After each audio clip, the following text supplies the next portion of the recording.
Hello everyone, good evening. So today we are going to discuss the current affairs of March 15. So for the examination we have very less number of days. So what we have to do is we have to prepare in a smart manner. Okay, it's not just you are preparing this exam just like that. It's not a school or college exam that you can just study a day before and go and clear the examination. So it is very important that we are going to prepare it in a smart way. So in that case, this current affairs class will definitely help you in covering the day-to-day current affairs, because we all are busily studying the conventional subject along with the previous months of current affairs. So provided with that, you have to be parallelly covering the previous year current affairs along with the day-to-day current affairs. In that case, this class will help you in covering the day-to-day current affairs, and parallelly when you are covering the previous months of current affairs, it will be really helpful. So going to the first topic, which is most favored nation related to international relationship, especially when it comes to the trade and relationship. The United States, European Union, Britain, Canada and Japan are to move jointly to revoke Russia's most favored nation status because of the invasion of Ukraine. So we have been seeing this Russia-Ukraine related concept for a very long time, and one of the implication is that sorry, one of the implication is that European Union, United States, Britain, Canada and Japan are going to revoke the most favored nation status of Russia. What is this most favored nation status? I told you it's related to trade. That is, the World Trade Organization 164 members commit to be treating other members equally, so they can all benefit from each other's lowest tariff, highest import quotas and fewest trade barriers. This is what the World Trade Organization's main motto. So it wants everyone to treat the other one equally in terms of trade with lowest tariff. Liberalization of trade is what is the World Trade Organization's main aim. The principle of non-discrimination is known as the most favored nation treatment. Okay, how you treat your most favored nation, that is how you have to treat the other countries. That is what is called as the most favored nation status. Okay, so there are some exceptions, like when a member strike bilateral trade agreements, or when members offer developing countries special access to the market, then they are treating that country specially. Okay, this is a exception to most favored nation status.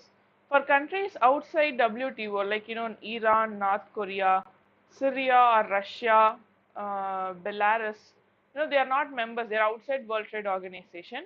These members can import whatever trade measures they wish without flouting the global trading rules.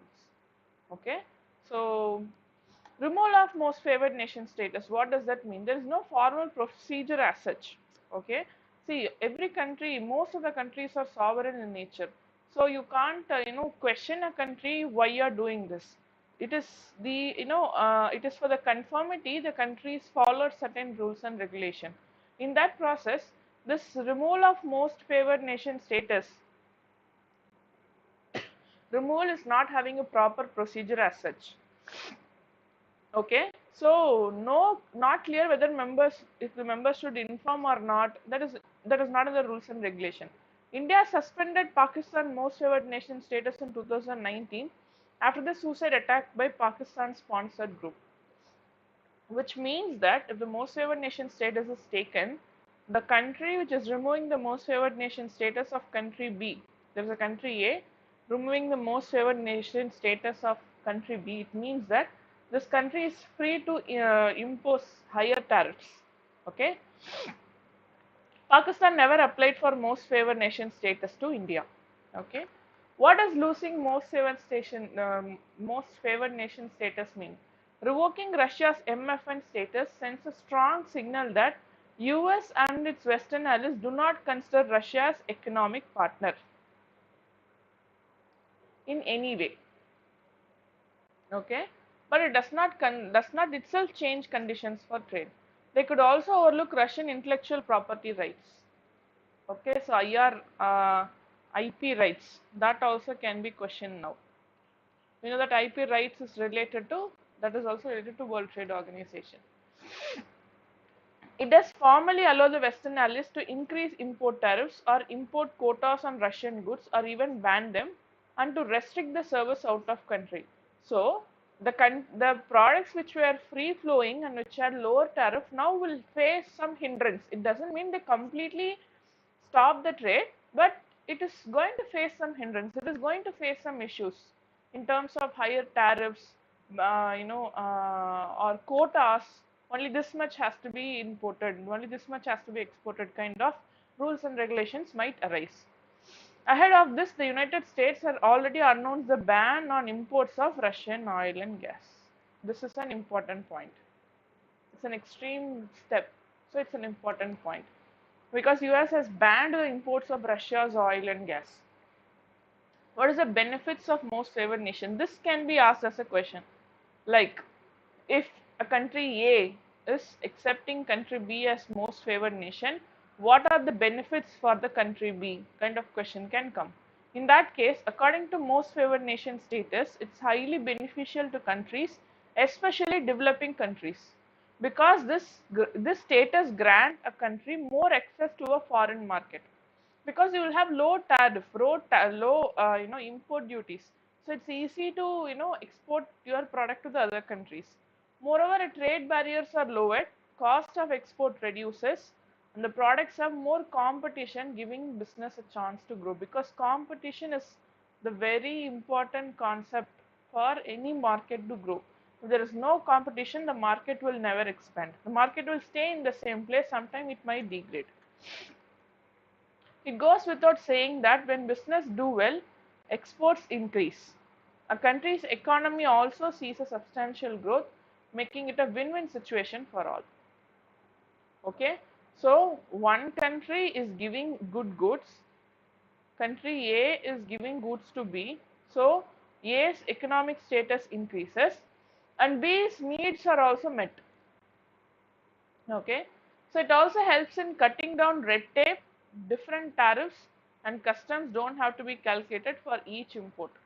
All these red tapeism, corruption, all these things will be reduced because of low tariff levels.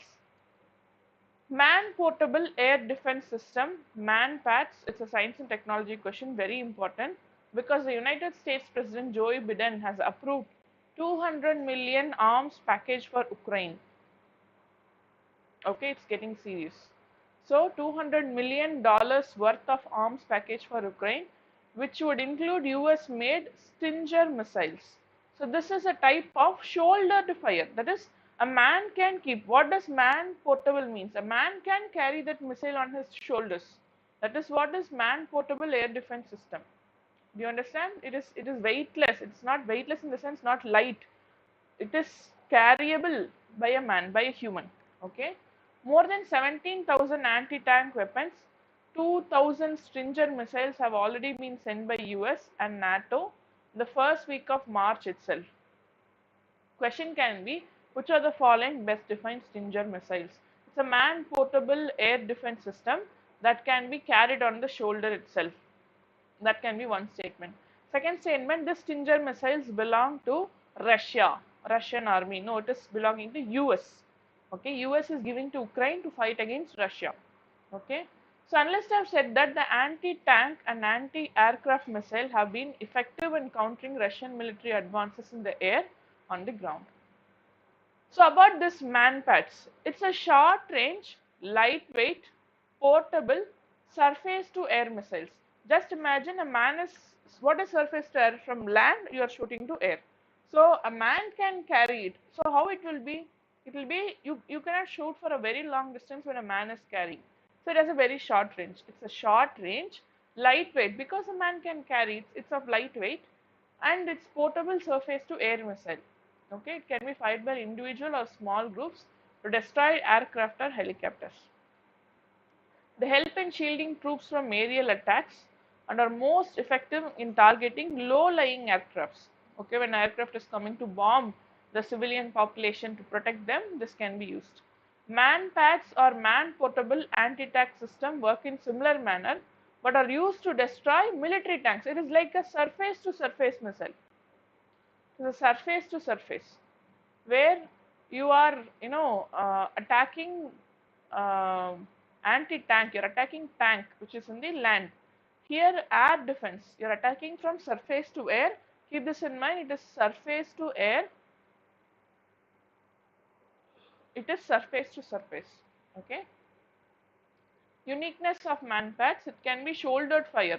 See, the main thing is it is lightweight. Keep that in mind. Stinger, ManPADs, lightweight. These are the keywords. Okay. That can be, you can sit on a bike or you can sit on a vehicle and shoot. You can just walk and shoot, all these things.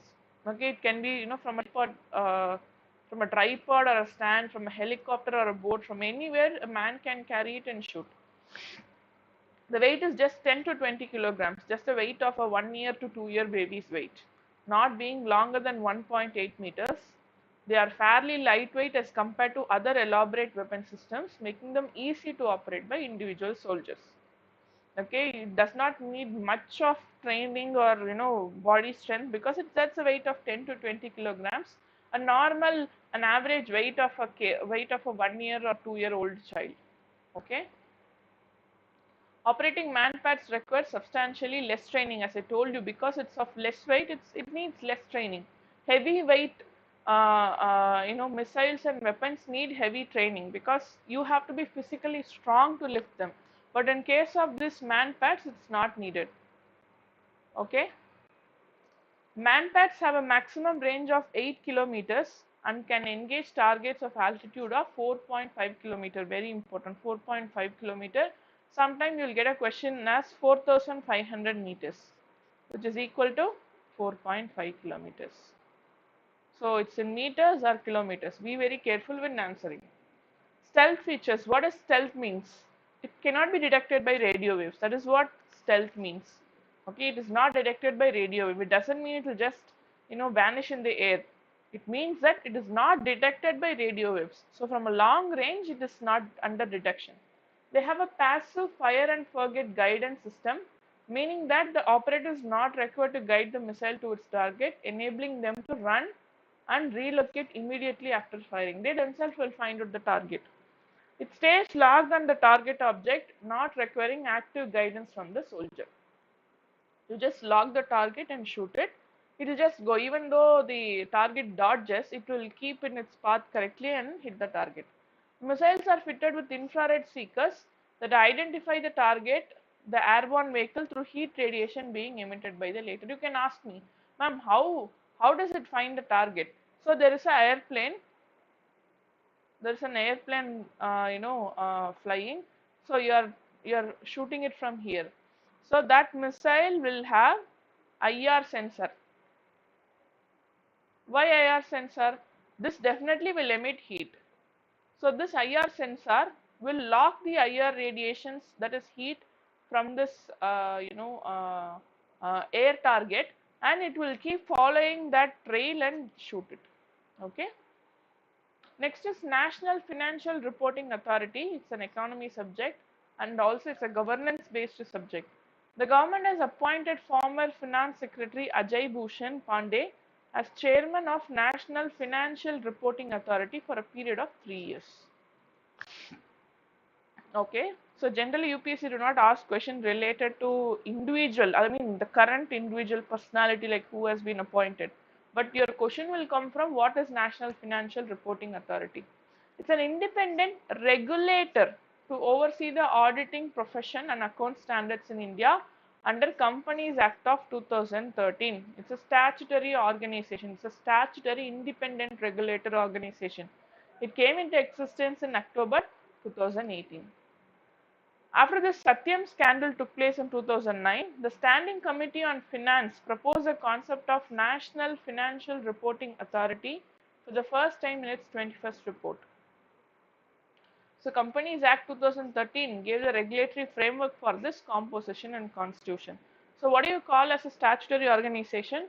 An organization which depends upon, an organization which is formed with an act as a base. With an act as a base is called a statutory organization. One such organization is this.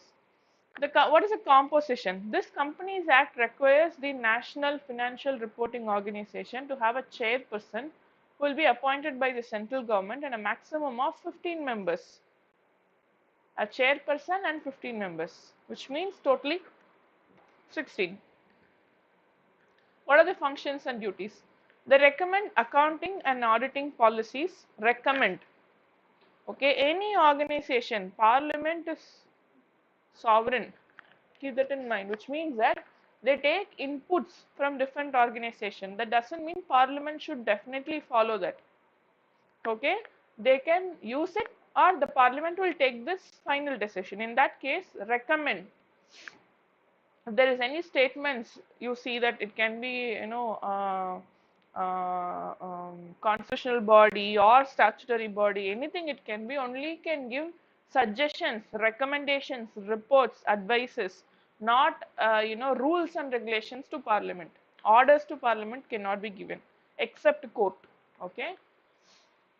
Monitor and enforce complaints with accounting standards and auditing standards.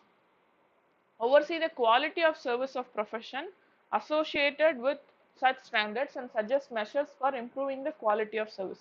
So first they are talking about the recommendations related to accounting and auditing policies, then check the quality of the service, and then you check some of the other functions and duties that may be necessary related to auditing. What are the powers? It can probe listed companies and those unlisted public companies having paid up capital of no less than 500 crores. This is very important concept. It should not be less than 500. That is greater than 500 crores come under this authority. Okay, or annual turnover of not less than 1000 crore. The capital is 500 crore, annual turnover of 1000 crore. It can investigate professional misconduct committed by members of, very important, Institute of Chartered Accountants of India for prescribed class of body, corporate or person. So this National Finance Reporting Authority is very important because they can investigate the misconduct of Institute of Chartered Accountants of India. Very, very important. If you have someone in your home preparing for chartered accountant examinations, you would have listened, you would have heard this Institute of Chartered Accountants of India. Okay. Jurisdiction. This NFRA for an investigation of chartered accountants and their firms under section 132 of the Act would extend listed companies and large unlisted companies. This is tasked to investigate. Their jurisdiction is investigation. Okay, not giving judgments. They can investigate and give the list to the government. Okay. So net worth not less than 500 crore or paid up capital of not less than 500 crore or annual turnover of not less than 1000 crore on March 31st of immediate preceding financial year. Okay. Next. The center further has the power to refer the entities for investigation. Center can tell them to, investigate someone. Okay, rest are regulated by ICAA. The inherent regulatory role of ICAA is provided by the Chartered Accountant